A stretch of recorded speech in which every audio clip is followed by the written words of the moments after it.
Woho, kembali lagi bersama Mimin di channel Anime Viral. Fans One Punch Man silahkan merapat, karena di video kali ini kita akan membahas lanjutan cerita dari pertempuran antara Tatsumaki melawan Psychos mode Orochi. Yang di chapter sebelumnya, Tatsumaki mulai serius mengeluarkan kekuatannya yang sesungguhnya, mengangkat markas asosiasi monster dan menghancurkan kota Z. Lebih tepatnya, kita akan mereview manga One Punch Man chapter 131 versi manga Hasu yang udah keluar 22 April kemarin. Kalau yang bahasa Indonesia di chapter 179 itu versi manga kita ya.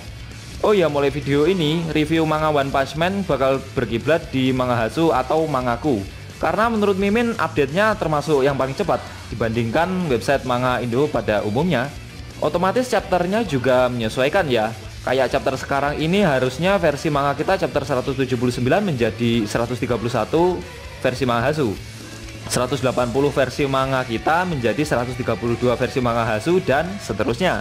Nah, di chapter 131 ini banyak para pahlawan yang sedang dirawat di rumah sakit. Namun mereka memilih untuk berbondong-bondong mendatangi kota Z, memberikan bantuan.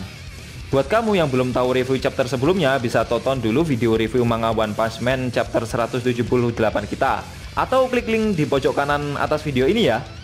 Dan buat kamu yang cuma ngikutin animenya atau tidak mau kena spoiler, Mimin sarankan mending stop videonya aja dari sekarang. Karena di video ini akan mengandung banyak spoiler. Tapi buat kamu yang tidak masalah kena banyak spoiler, bisa tonton video ini kalau bisa sampai habis ya. Oke, lanjut, bagaimana detail ceritanya? Mari kita bahas. Sebelum lanjut ke videonya, jangan lupa untuk selalu tinggalkan komentar, like, dan luangkan waktu untuk subscribe dan tekan lonceng.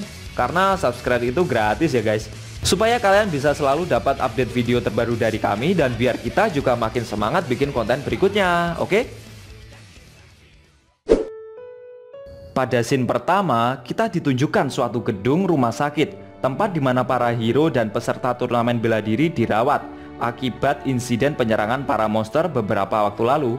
Di suatu ruangan kamar pasien diperlihatkan Metal Bat yang sedang berbaring mendengarkan berita di TV bersama adiknya. Dalam berita tersebut diinformasikan kalau bencana besar baru saja terjadi di kota Z, di mana para media telah diberitahu kota Z adalah lokasi markas asosiasi monster, dan perintah evakuasi darurat telah dijalankan untuk semua masyarakat daerah tersebut karena kerusakan yang ditimbulkan amat sangat parah. Untuk detailnya, media tidak dapat menginformasikan situasi terkini seperti apa. Karena seperti yang kita tahu, para hero sedang bertarung habis-habisan dan lokasi kota Z sendiri telah hancur oleh kekuatan yang dikeluarkan oleh Tatsumaki.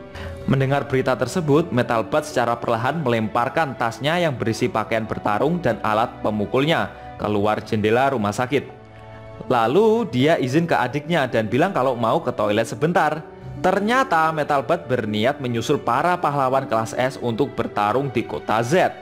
Padahal kondisinya belum begitu membaik. Seperti yang kita tahu, sebelumnya Metal Bat telah babak belur bertarung menghadapi Mukade Choro dan Garo. Tapi karena dia telah mendengar berita dari TV soal penyerangan para hero ke kota Z, dan kota Z hancur pula, membuat semangat dan keadilan yang ada di dalam diri Metal Bat sebagai pahlawan mulai membara.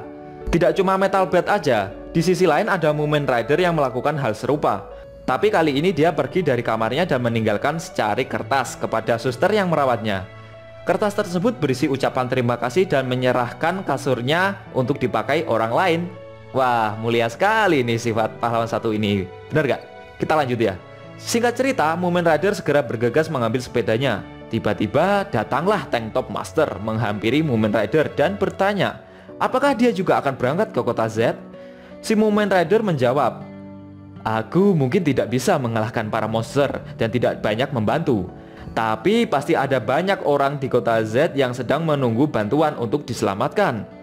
Mendengar hal tersebut membuat semangat keadilan dari diri Tank Top Master juga ikut membara dan membuatnya menawarkan diri untuk membantu Mumen Rider.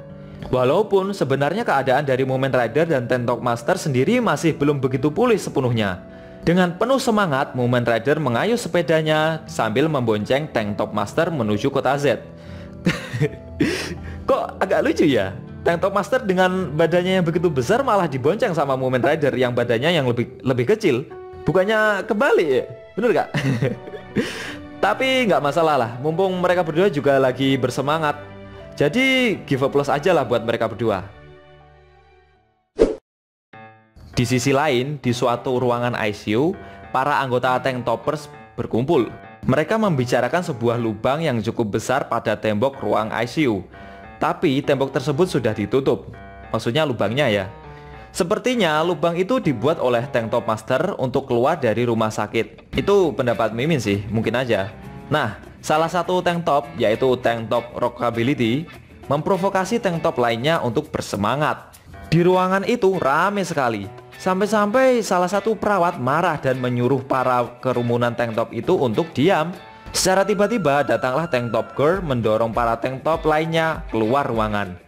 Lalu Tank Top Girl mengeluarkan secari kertas. Ternyata kertas itu adalah pesan yang ditinggalkan oleh Mumen Rider. Para Tank Toppers menduga kalau Mumen Rider kabur dari rumah sakit setelah mendengar berita yang terjadi di kota Z, dan berpikir kalau Tank Top Master juga memiliki rencana yang sama dengan Mumen Rider. Mengingat ruangan yang dipakai Mumen Rider dan Tank Top Master itu jadi satu. Nah, si Tank Top Girl menduga mungkin Tank Top Master tidak berharap banyak dengan para Tank Top lainnya. Secara tiba-tiba Tank Top Profesor menyanggah topik pembicaraan mereka para Tank Toppers dan menjelaskan kalau itu adalah kode dari master mereka. Mendengar hal tersebut, para Tank Toppers berteriak dan bersemangat. Lalu mereka berlarian keluar rumah sakit dan mengejar master mereka ke kota Z. Ini para kerumunan pahlawan barbar ini ya kayaknya. Setelah melihat para Tank Toppers yang begitu bersemangat mengejar master mereka, di sisi lain malah ada grup Fubuki yang semua anggotanya kelihatan murung, duduk di atas kasur masing-masing. Tiba-tiba mereka teringat pesan yang ditinggalkan oleh Fubuki. Sambil marah-marah mereka lalu berpakaian satu persatu. Karena tidak terima dengan semangat kebanggaan Tank Toppers yang begitu besar, seakan-akan grup Fubuki telah dikalahkan. Lalu grup Fubuki juga bergegas mengejar Tank Toppers menuju kota Z.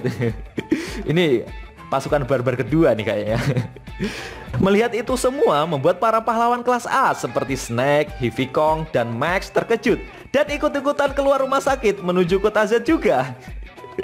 Nggak disangka ya, secara mengejutkan dalam hitungan detik, banyak pahlawan yang dirawat di rumah sakit keluar berbondong-bondong menuju kota Z dengan mempertaruhkan kebanggaan mereka sebagai pahlawan. Melihat kebanggaan para pahlawan yang begitu besar membuat hati beberapa karakter peserta turnamen bela diri seperti Nigamushi, Zakos, dan Linlin merasa iri dan berhasrat ingin ikut andil bagian dalam misi penyerangan ke kota Z. Tetapi tiba-tiba mereka merinding ketakutan mengingat wajah dari monster Goketsu yang sangat mengerikan. Kayaknya mereka masih trauma ya guys. Nah, tidak lama setelah itu datanglah salah satu orang menggunakan tongkat lengan untuk berjalan. Ternyata dia adalah Shiryu. Akhirnya Shiryu muncul lagi. Sepertinya luka parah yang dia derita saat dihajar oleh monster Bakusan sudah lumayan berkurang. Walaupun berjalannya masih menggunakan dua tongkat bantu. Oke, kita lanjut ceritanya. Si Shiryu menyarankan Nigamushi, Zakos, dan Linlin untuk tidak ikut dalam aktivitas para pahlawan yang berbondong-bondong menuju kota Z. Mendengar perkataan dari Shiryu membuat Linlin tidak terima, karena menurutnya para peserta bela diri juga sama kuatnya dengan para pahlawan lainnya. Shiryu menjelaskan, menurutnya nilai seorang pahlawan ditentukan oleh keyakinan dan kekuatan hati mereka, tidak peduli seberapa berbahaya atau seberapa kritis situasinya. Mereka tidak pernah ragu untuk melompat dan menyelamatkan seseorang. Itu bagian dari jiwa mereka. Dengan cara kita sekarang, kita hanya akan menghalangi para pahlawan. Kita harus berlatih lebih banyak dan menjadi lebih kuat lagi. Mendengar kata-kata tersebut membuat Nigamushi, Zakos, dan Linlin melongo. Dan yang paling membuat mereka bertiga terkejut adalah kata-kata terakhir yang Shiryu lontarkan, yaitu aku ingin menjadi pahlawan. Wow, Shiryu pengen jadi pahlawan nih guys. Oke, sekarang kita ke scene utamanya ya. Di kota Z terlihat markas asosiasi monster yang sudah terangkat menjulang sangat tinggi. Sebelum ke pertempuran klimaks yang sesungguhnya antara Tatsumaki mode serius melawan Psychos mode Orochi, kita bahas dulu nasib si botak bersama Flashy Flash dan monster cebol ya. Nah, di dalam suatu reruntuhan menyisakan ruangan kecil yang sangat gelap.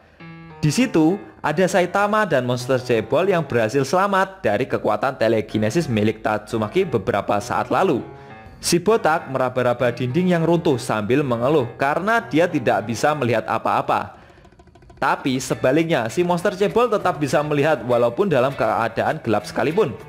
Dalam benak monster cebol, dia berkata jika jalur ke Raja Monster telah diblokir, sambil membayangkan dia bakal dibunuh sama si botak berjubah karena tugasnya sebagai pemandu telah berakhir. Tapi untungnya Saitama tidak bisa melihat kegelapan, dan si monster cebol mencoba memanfaatkan kesempatan itu dengan memukul Saitama dari belakang dengan batu dari reruntuhan. Perlahan, si monster cebol mendekati reruntuhan di belakang Saitama. Lalu dia mengambil sebuah bongkahan batu besar. Secara tak terduga, muncullah wajah Flashy Flash dari balik batu besar tersebut. Dengan wajah datar, Flashy Flash berkata, kalian berdua juga masih selamat ya. Aduh. Si monster cebol terkejut melihat wajah dari Flashy Flash, sampai-sampai matanya mengeluarkan cahaya seperti senter. Saitama dan Flashy Flash terkejut. Menurut mereka ternyata nggak cuma sebagai pemandu aja, si monster cebol berguna juga, apalagi dengan kejadian yang tak terduga seperti gempa barusan. Oh ya, posisi dari Flashy Flash ini dia lagi terjepit ya di dalam reruntuhan bangunan, dan yang kelihatan cuma mukanya aja. Lalu Flashy Flash mengajak Saitama untuk segera keluar dari tempat tersebut dan kembali ke medan pertempuran. Mendengar hal itu, si botak menyuruh Flashy Flash untuk keluar dari runtuhan tersebut. Tapi dengan banyak alasan, Flashy Flash tidak melakukannya, dan akhirnya malah meminta tolong si botak untuk memindahkan batu-batu tersebut. Gengsi nih kayaknya Flashy Flash ini. Nah, si monster cebol memberikan pencahayaan pada Saitama, tapi cahaya yang disorotkan malah terlalu terang. Si botak sampai minta agar dikurangi. Nah, konyolnya monster cebol mengurangi terangnya cahaya senter dengan cara memantulkannya ke kepala Saitama. Mantul gitu. Sontak Saitama langsung marah-marah sambil mencekik si monster cebol. Ceritanya ini kayak si botak dikerjain ya. Lalu Saitama mencoba mengambil bongkahan batu yang berada di dekat Flashy Flash. Tiba-tiba secara bersamaan si botak juga kejatuhan batu dari atas. Hal itu terulang sampai 3 kali loh. Setiap Saitama mengambil bongkahan batu, secara bersamaan dia juga kejatuhan batu pula. Kayaknya emang si botak ini nasibnya lagi dikerjain ya. Singkat cerita, akhirnya si monster cebol pun ikut membantu. Dan Flashy Flash untuk kedua kalinya dia mengakui kalau keberadaan monster cebol amat sangat berguna sambil memanggilnya dengan julukan bola mata. Mungkin menurutnya karena matanya satu ya, makanya dipanggil bola mata. Tidak terima dengan panggilan tersebut, si monster cebol untuk pertama kalinya menyebutkan namanya, yaitu Monaco. Walah, ternyata si monster cebol ini punya nama ya. Oke, lanjut. Si monster cebol, kita sekarang sepakat panggil saja monster Monaco ya. Si monster Monaco bertanya balik kepada Saitama, siapa nama julukanmu? Dengan wajah cemberut, Saitama menjawab secara patah-patah. Tapi sebelum selesai Saitama bicara, malah disangka sama Flashy Flash sambil mengejeknya. Apa? Botak berjubah? Hahaha, terlalu harfiah bahkan untukmu. Jengkel dengan perkataan Flashy Flash, Saitama malah menguburnya dengan cara menutup wajahnya dengan bongkahan batu yang besar. Kok si Flashy Flash dikubur lagi nih? Aduh, konyol banget ya. Lalu si botak melanjutkan pembicaraannya dengan monster Monaco. Sambil tersenyum dia berkata, aku Saitama, senang bertemu denganmu Monaco. Nah, bagaimana kelanjutan cerita dari Saitama, Flashy Flash, dan monster Monaco? Apakah mereka berdua bisa keluar dari reruntuhan tersebut? Dan bagaimana kelanjutan dari pertempuran klimaks yang sesungguhnya dari Tatsumaki mode serius dan Psychos mode Orochi? Sayangnya scene manga One Punch Man chapter 131 telah berakhir, dan kita harus menunggu kelanjutan ceritanya di chapter selanjutnya.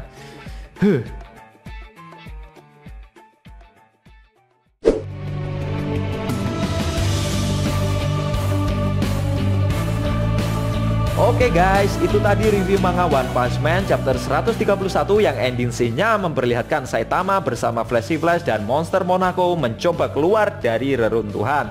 Bagaimana menurut kamu? Jangan lupa tinggalkan komentar kalian ya. Kalau suka sama video ini, juga boleh di-share ke teman-teman kamu, biar channel ini makin besar dan makin dikenal banyak orang. Buat kamu yang pengen ngasih kritik dan saran juga silahkan, supaya channel ini juga makin berkembang. Jika ada kata-kata dari Mimin yang kurang pas, Mimin mohon maaf dan sampai bertemu di video review manga One Punch Man selanjutnya.